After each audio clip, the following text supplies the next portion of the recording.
Hello అందరికీ. రావణాసుడు అనగానే మనందరికీ లంక, అతని అహంకారమే గుర్తుకొస్తాయి. కానీ రావణుడు మరియు ధన దేవత అయిన కుబేరుడు ఇద్దరు సొంత అన్నదమ్ములని మీకు తెలుసా? అవును, మీరు విన్నది నిజమే. వీరిద్దరి మధ్య ఉన్న ఒక ఆసక్తికరమైన బంధం గురించి ఈరోజు మనం తెలుసుకుందాం. పురాణాల ప్రకారం బ్రహ్మదేవుడి మనవడైన విశ్రవ బ్రహ్మ వీరికి తండ్రి. విశ్రవ బ్రహ్మకు ఇద్దరు భార్యలు. మొదటి భార్య ఇల్లబీడ కుమారుడు కుబేరుడు. రెండవ భార్య రాక్షస రాజకుమారైన కైకేసి కుమారుడే రావణుడు. అంటే రావణుడు మరియు కుబేరుడు సొంత తండ్రి బిడ్డలన్నమాట. వరుసకు అన్నదమ్ములు. చాలామందికి తెలియని విషయం ఏమిటంటే అసలు లంకను నిర్మించింది రావణుడు కాదు, దేవశిల్పి అయిన విశ్వకర్మ. లంకను కుబేరుడి కోసం నిర్మించాడు.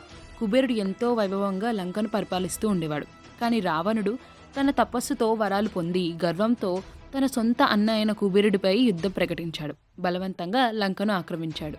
రావణుడు లంకనే కాదు, కుబేరుడి దగ్గర ఉన్న అద్భుతమైన పుష్పక విమానాన్ని కూడా లాగేసుకున్నాడు. ఆ తర్వాత కుబేరుడు లంకను వదిలి హిమాలయకు వెళ్ళి అలకాపురి అనే నగరాన్ని నిర్మించుకొని అక్కడ ధనానికి అధిపతిగా స్థిరపడ్డారు. అన్నదమ్ముల మధ్యనే ఈ పొరే రావణుడి అహంకారానికి నాంది పలికింది. తన సొంత అన్ననే కాదన్న రావణుడు ఆ తర్వాత చేసిన తప్పులే అతన్ని పతనానికి కారణమయ్యాయి.